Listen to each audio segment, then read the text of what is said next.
So welcome all the devotees for this special pilgrimage of Ganga Sagar. I hope you enjoyed the trip coming here. First the bus, the horrible bus, and the pleasant boat ride, and then again the horrible jeep ride. But anyways, to reach this place in one lifetime is actually a miracle. People generally, I heard Jayapataka Maharaj once mentioning, can't hear it. Hare Krishna. Jayapataka Maharaj was once mentioning that generally people go to many places of pilgrimage, but Ganga Sagar only happens once in a while, once in lifetime. It's not easy to come here. It's very, very difficult place to reach. And somehow other by the mercy of Sri Guru and Gauranga, we are all here assembled at Ganga Sagar. So there are many things, many beautiful pastimes which have taken place at this very juncture. We are sitting in front of Kapila Muni's temple. Later after we'll go and take darshan of Lord Kapila, darshan of Sagar Maharaj and Ganga Devi also inside. And then on the left side is the ocean, where Ganga meets the ocean, Ganga Sagar. So there are this place is known for two things. One is Ganga Sagar, Ganga meeting the ocean, and other is Kapila Muni, Lord Kapila. However, Ganga Sagar is more well known and Kapila Muni is less well known. But as we narrate the stories from Bhagavatam, we'll come to know actually it is Kapila Muni who is more famous, more important, because of whose mercy Ganga came here. Anyways, this is how things go in the material world. The most important person loses important, and apparently just some rituals of bathing gets more importance, Bhagavatam mentions, Yat tirtha buddhi salilena karichij. One should not go to a holy place just to take a bath. So this place has become a taking bath place, but more important is why people come and take bath, what is the reason behind. That we'll try to explain today. I very fondly remember one particular devotee who came from UK. His name is Shruti Dharma Prabhu. So he mentioned a very beautiful story about Srila Prabhupada.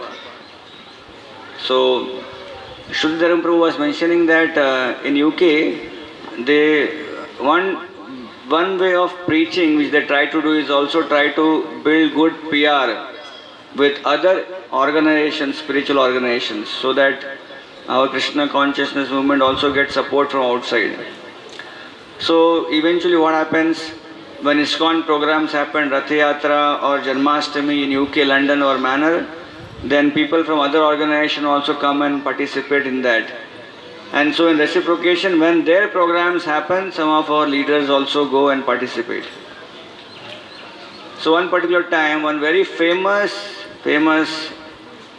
Indian speaker who speaks very nice Ram Katha, very famous, I will not mention his name, but very famous person was invited by one such society in UK to come and give 9 days of Lord Ram's Katha. So then the invitation was passed to other organization and ISKCON also was called. So representing ISKCON, Shruti Dharma Prabhu also had gone there. And as soon as this very famous person who speaks Ram Katha was introduced to all people who had come there, various leaders, he saw this devotee, the Hare Krishna devotee, Shruti Dharma Prabhu, wearing tilak and dhoti and kurta. So immediately he said Hare Krishna to him.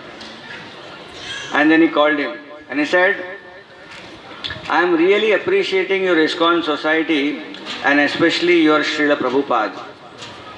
Then he also told a secret to him that generally I don't leave India because India is a very good place, Punya Bhumi.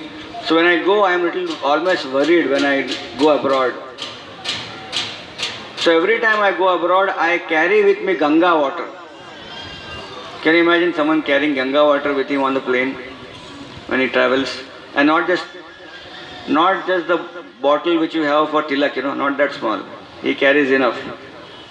He said, every time I drink water when I travel abroad, when I reach, like for example, he was in London, UK, he said, every water I drink, I put 1 drop of Ganga water.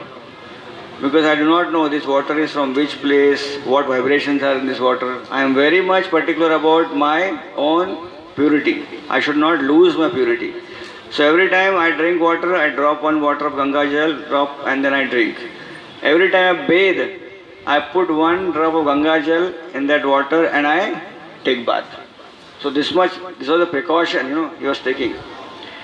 And it's mentioned, if I speak for 9 days, that means I am interacting with so many people. So next 2 days I will do Maun Vrat. I won't speak to anyone, just to maintain my purity. So Shuddhidharam Prabhu was mentioning, I was very fascinated that this person is like carrying all the way Ganga water and doing all these different things.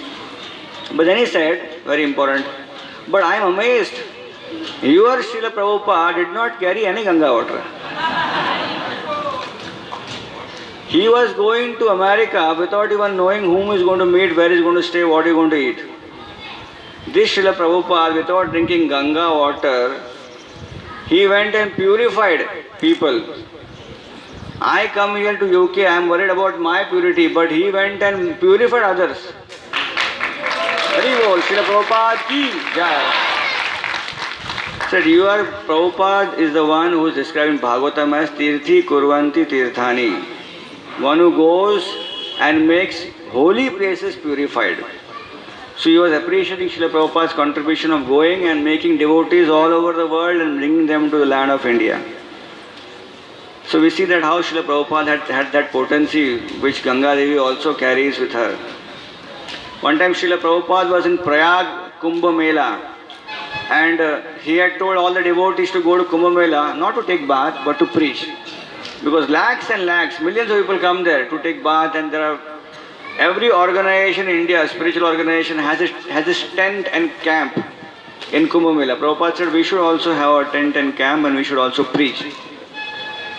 So one day in the evening, Srila Prabhupada was giving darshan. And in darshan, many people would come and meet Prabhupada and talk to him. So one local villager from nearby village, he came all the way. He had a small son and he was carrying a lota. You know lota? A small lota. So he was carrying a lota with him. And then he came and sat at the feet of Srila Prabhupada. Prabhupada saw him and Prabhupada talked in Hindi and asked him, who are you? What is your name? So he said, I am so and so, I come from this village. And Prabhupada immediately asked him, so you came to Prayag, Kumbh Mela, have you taken bath in Sangam? You know what is Sangam? Sangam is the place where 3 rivers in Prayag confluence. Which are the 3 rivers? Thames, Ganga, Jamuna and Saraswati. That's called Prayag. Prayag means confluence of 3 rivers. Have you taken bath in Sangam?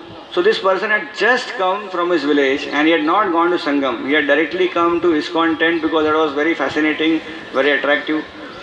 So when he was asked this question of Srila Prabhupada, he said, Swamiji, immediately he took his lota.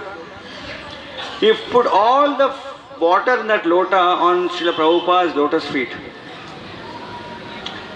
And he had kept his hand below. All the water was pouring from the lota into Prabhupada's lotus feet and was falling in his hand. Then he took the water, he drank the water, sprinkled Sangam, Sangam, Sangam. And he threw on all the devotees. And Srila Prabhupada was smiling. So you see, we are here in this confluence. This is a confluence of Ganga meeting the ocean. Ganga had begun his journey on the earth planet from Himalayas.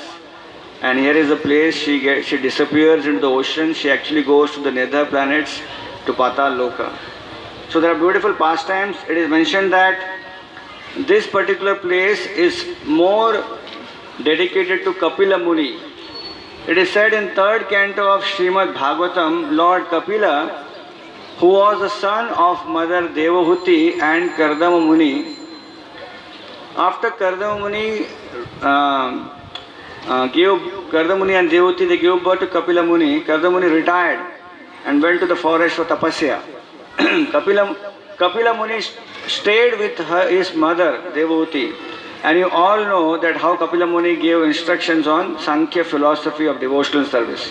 That comes in the 3rd canto of Srimad Bhagavatam. Beautiful philosophy which he spoke to his own mother. So after the whole story was spoken, it is mentioned that Kapila Muni understood now that Mother Devahuti is fully perfected in transcendental knowledge. So he took permission of Mother Devahuti and he left the hermitage. Bhagavatam mentions Devahuti was so purified by his son's association. Later she perfected her life and she went home back to Godhead. It is mentioned that Devahuti Mata, Prabhupada mentions in his purport, she went to the planet of Kapila Vaikuntha, the place where Kapila Muni resides. Kapila is non different than Lord Vishnu, Lord Narayan. So she went there eternally to reside with her son. Meanwhile, Devahuti Mata, her body was so transcendently perfected that when she left her body became a river. And the river is still flowing somewhere in Gujarat, part of Gujarat. So this is mentioned in Srila Prabhupada's purport. So now Kapila Muni was traveling, he decided to go to north. In some places it is mentioned he went to Himalayas, in some places it is mentioned he went to Nepal. But nonetheless, he stayed there for a considerable amount of time and then he decided, I want to go to a place where I will have a residence where no one is there. So then it is mentioned that he traced a course. Ganga had not come to earth planet, but Kapila Muni is Krishna himself, Lord Narayan himself. So he knew very well which is the path Ganga is going to take. So he traced the path which Ganga will eventually take, and through that path he came all the way from north in the Himalayas up to this place in Bengal. And when he came here, the ocean god became so happy to take darshan of Lord Narayan as Kapila Muni. And therefore Ganga, the ocean god said, why don't you stay here? I will always have your association here. So it is in the midst of the ocean, an island was created by the ocean god. And this is the island which we are all sitting down here. This was created as a gift by ocean to Kapila Muni so that he can always reside at this place. So therefore it is mentioned that Kapila Muni is always residing here. This story is not just of Satyuga in Swayambhu Munu's age. This story is even eternally existing today. When Jayapataka Maharaj came to this place, he said to the devotees who were sitting in the audience, said, have you all seen Kapila Muni? He asked a question like that. And all the devotees said, yes, we saw Kapila Muni. No, have you seen Kapila Muni? So all the devotees said, no Maharaj, we have not seen. He said, yes, when you actually pray and chant loudly and you yearn, then actually Kapila Muni, you will see he is here. One who has perfection, one who has eyes of full of perfection, he can actually see Kapila Muni still doing his dhyan meditation here. So Kapila Muni lives eternally at this beautiful place called as Ganga Sagar or Kapila Muni Ashram. It is said that every year on the day of Makar Sankranti, January 14th, that is the day when Lord Chaitanya Mahaprabhu also took sannyas. That is the day millions of pilgrims come to this island. Can you imagine, we came all the way, we had only some steamers were seen, but on that day somehow miraculously, for next 5 days, around 14th of January, there is called as Ganga Sagar Mela. Millions of people come here and they take bath in this Ganga Sagar confluence and take darshan of Kapila Muni. Our International Society for Krishna Consciousness, ISKCON Mayapur, also comes here. And they distribute prasadam here, free prasadam for everyone. Around thousands and thousands of plates are distributed. Every year without fail, Bhakti Purushottam Maharaj and his team comes here and they distribute prasadam for many years.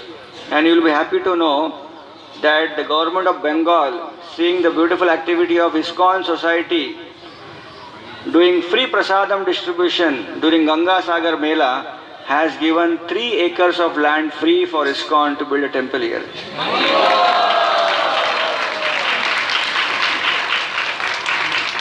So we have a land very close by, half kilometer walk from here, nothing much is there.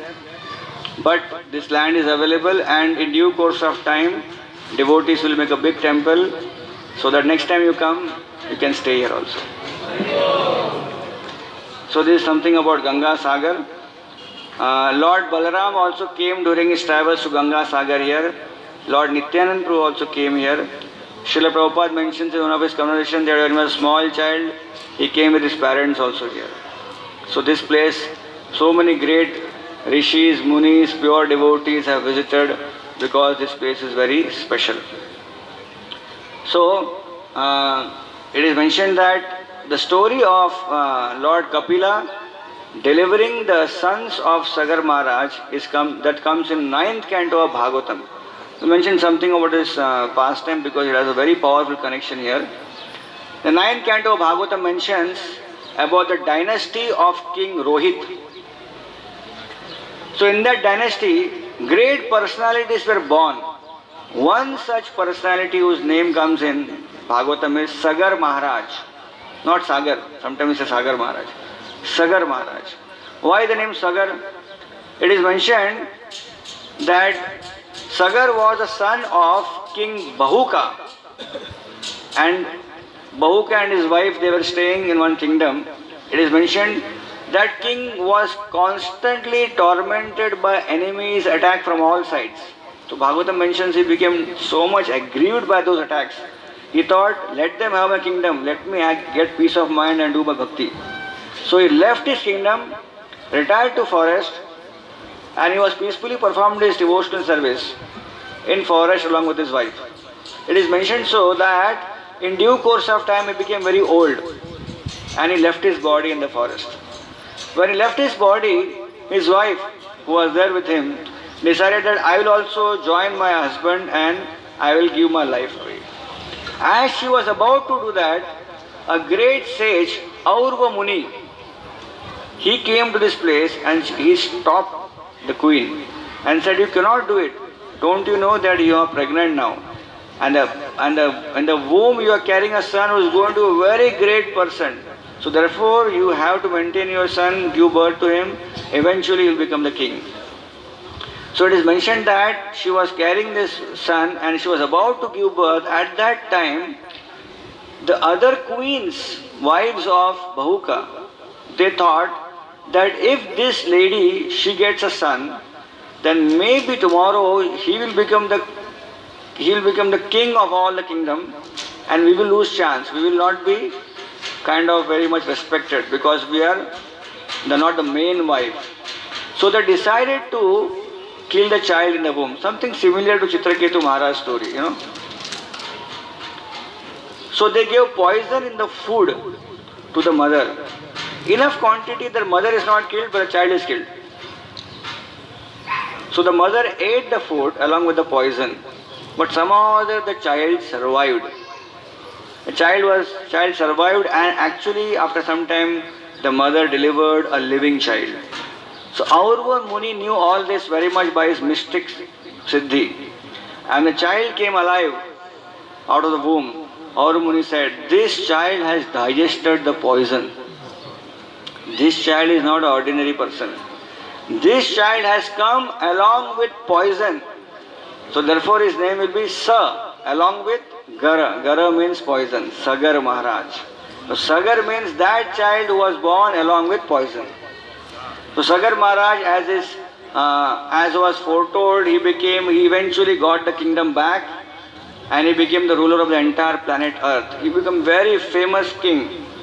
This Sagar Maharaj, it is mentioned that he was such a powerful devotee of Lord Krishna that wherever he went, when he found people not practicing Krishna consciousness, especially those who are from other races, Yavanas, Mlechas, etc., who had no connection with Vedic civilization, he would not just defeat them, but he would preach to them and reform them and make devotees. That was Sagar Maharaj. So he would first capture them and then by his powerful preaching make them devotees of Krishna. That was the potency of Sagar Maharaj. He was a great Kshatriya, also a great preacher. So Sagar Maharaj in due course of time got married to two queens, Sumati and Keshini. Sumati gave birth to 60,000 sons. Now this 60,000 sons of Keshini, of Sagar Maharaj, they were very proud of their strength and valor. So wherever they went, they created a lot of problems. One day Sagar Maharaj decided that he will conduct a Ashwamedha Yajna. I am talking about Ashwamedha Yajna. Remember this group I spoke one past time in Mayapur. That one step you take in Mayapur, it is like equivalent to Ashwamedha Yajna. Now you will see what Ashwamedha Yajna Sagar Maharaj had to undergo troubles. So Ashwamedha Yajna 1. He began his Ashwamedha Yajna, went on for many years, hundreds of years. When it was about to be completed, it is mentioned, the horse which was sent, Ashwamedha, Ashwa means horse. The horse was sent free. Wherever the horse would go, the king of that place had to offer obeisance to the horse and accept the sovereignty of King Sagar. And finally, when his horse comes back, and as no one has obstructed the horse, no one has challenged Sagar Maharaj, then he can do Ashwamedha Yajna. So the horse was going all these places, but in the heaven, Indra became concerned that Sagar Maharaj is doing Ashwamedha Yajna, maybe he is interested in my post. So he just stole the horse. Suddenly the horse vanished. And all the soldiers who were there around, they came and told Sagar Maharaj that we do not know where the horse is. So Sagar Maharaj, he told all of his sons, 60,000 sons of Keshini, you are very proud of your valor. Go ahead and search for this horse throughout the universe. Where the horse is.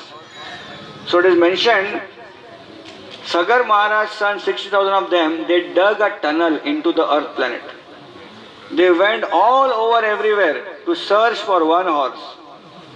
And finally, it is mentioned, they came to this place. Indra had very intelligently, cleverly had tied that horse in Kapila Muni's ashram. Now Kapila Muni was in trance. He did not know who came and tied the horse. He was sitting there in trance. 60,000 sons of Sagar Maharaj came to this place, saw the horse.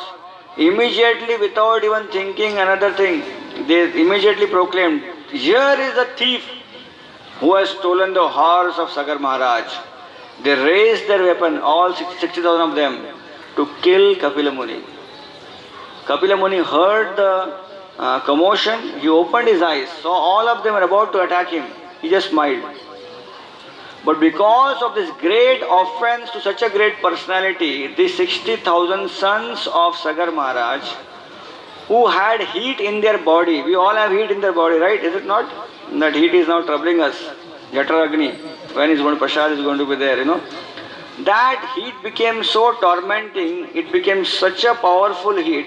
From within the body, the heat started burning all those 60,000 sons of Sagar Maharaj. Why? Because of the offense they committed to Kapila Muni. Slowly, the fire became so intense, it burned the entire entourage of 60,000 sons, and all that was seen at this place was a pile of ash for kilometers up to kilometers. Only ash which remained. Now what happened is Sagar Maharaj is waiting there. Where are my sons? Capable sons. They were lost but not found. Lost and found department. So he was worried. Where are my sons? He did not know. So then now he told his other wife's son. Sumati's son were 60,000 sons were killed like this. But Keshini had one son whose name was Asamanjas. So this Asamanjas had one son. That was the grandson of Sagar Maharaj, whose name was Amshuman. Now this Amshuman was a great personality. He was a Avadhuta. Why he was a Avadhuta? Because in his past life he was a great yogi. Somehow or other, yoga bhrashta. He fell from the yogic path and then had to again take birth. But now when he took birth as a son of a king, he remembered his last life. So like Jad Bharat, he behaved. Jad Bharat, we know from Bhagavatam that how he behaved. He knew everything, but yet he did everything opposite. So many people are thinking this king's grandson, Sagar Maharaj's grandson, he is good for nothing. Whatever we tell him, he does opposite. In fact, one time, Amshuman, he picked up his friends and drowned them in a river. So when he drowned them in river, they died, the bodies came floating up, all the mothers were crying. The complaint went to the king that your Avadhut son has killed my sons. So the king, Sagar Maharaj, summoned Amshuman and said, have you killed them?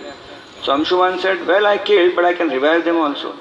And then Amshuman went with his mystic potency, again revived those sons. So Sagar Maharaj knew, my grandson is a Avadut, but is a great person, hidden personality. So when this job came where the 60,000 sons had suddenly disappeared, Sagar Maharaj called Amshuman and said, only you can do this activity. Kindly go ahead and search, lost and found. You should take this department in your hand. So Amshuman went traveling all over planet Earth and finally came to this place. And by his mystic potency, he saw that pile of ash. And he saw Kapila Muni sitting here in meditation. Unlike his uncles, he was not proud or arrogant.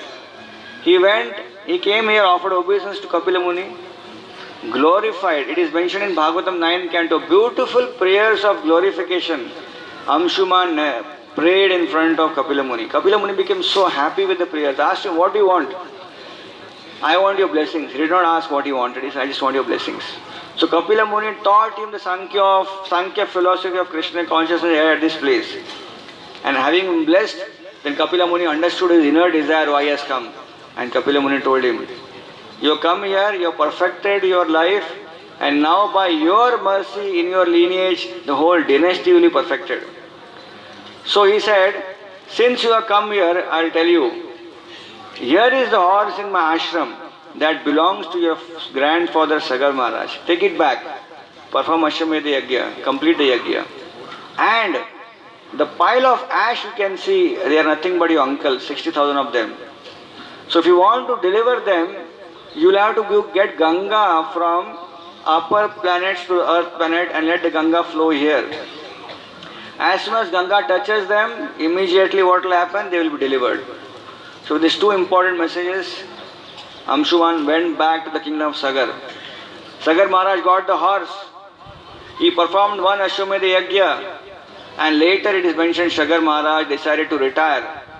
And then he gave his kingdom to Amshuman and told him, now you have the task of delivering your uncles. For that you have to get Mother Ganges here. So Amshuman went and performed tapasya, but he could not complete his tapasya, he left his body. Then his son was Dilip Maharaj. He came and he continued the tapasya, but he could not complete. Can you imagine, to get Ganga, the touch of Ganga, an entire dynasty had given their lives, but they could not get Ganga's touch. Then Dilip's son was Bhagirath Maharaj. This Bhagirath Maharaj was a special devoted son, and he began his austerities, and within a short time he pleased Mother Ganga, and Mother Ganga appeared in a divine form and asked what benediction he wants. And true to his vow, Bhagirath Maharaj asked that my great grand uncles, my grandfather's uncles, they are waiting here to be delivered. The pile of ash is still there. Kindly you come down to earth planet and wash up that place and they will be delivered. Ganga Devi said, well, I will do that. But I have one issue. Two issues rather. First is, when I come down, I know very well people in this earth planet who are so sinful, they will come and take bath in me. They will contaminate me. What will happen to me? Who will purify me when I come down? And the second question she asked to Bhagirath Maharaj is that if I come here, I will come with a great force because I am falling from heavenly planets.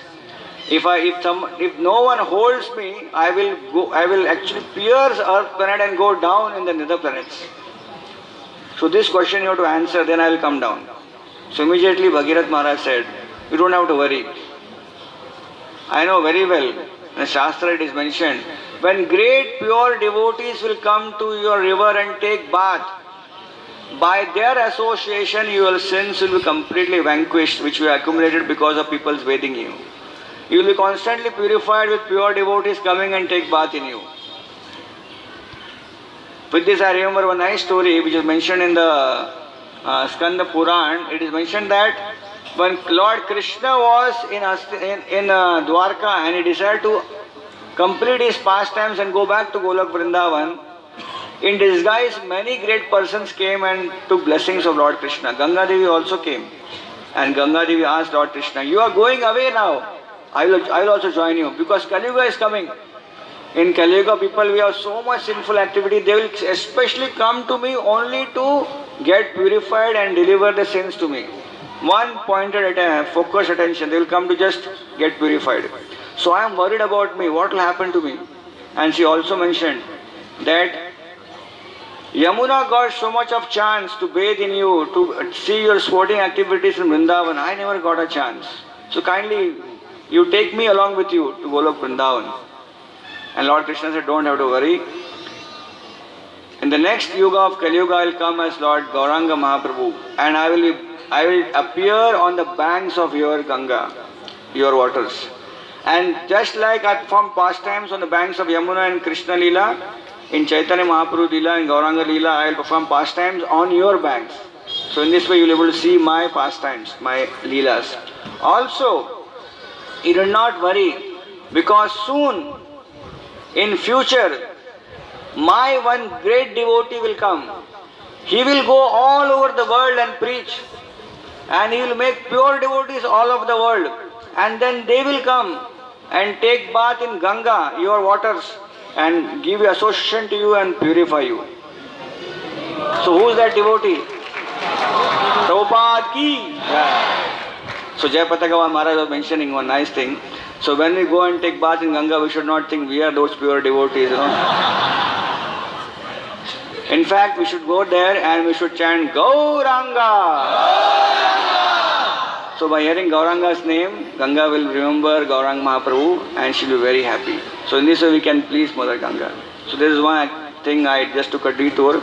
But here coming back to Ganga, Ganga was told by Bhagirath Muni that devotees will come to your waters and purify you.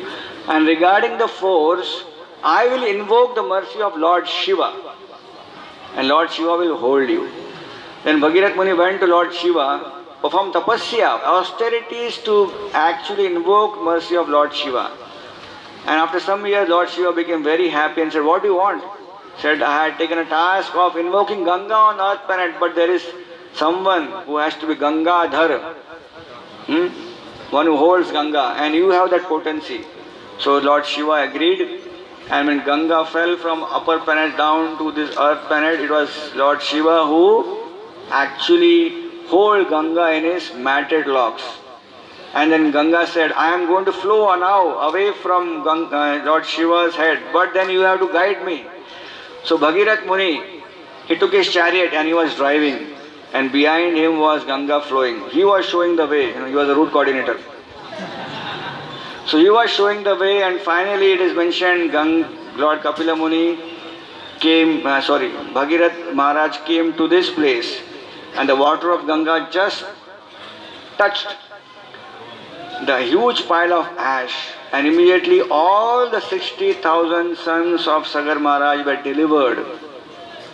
The day they were delivered was Makar Sankranti, and therefore it is mentioned that you have to announce. Announcement.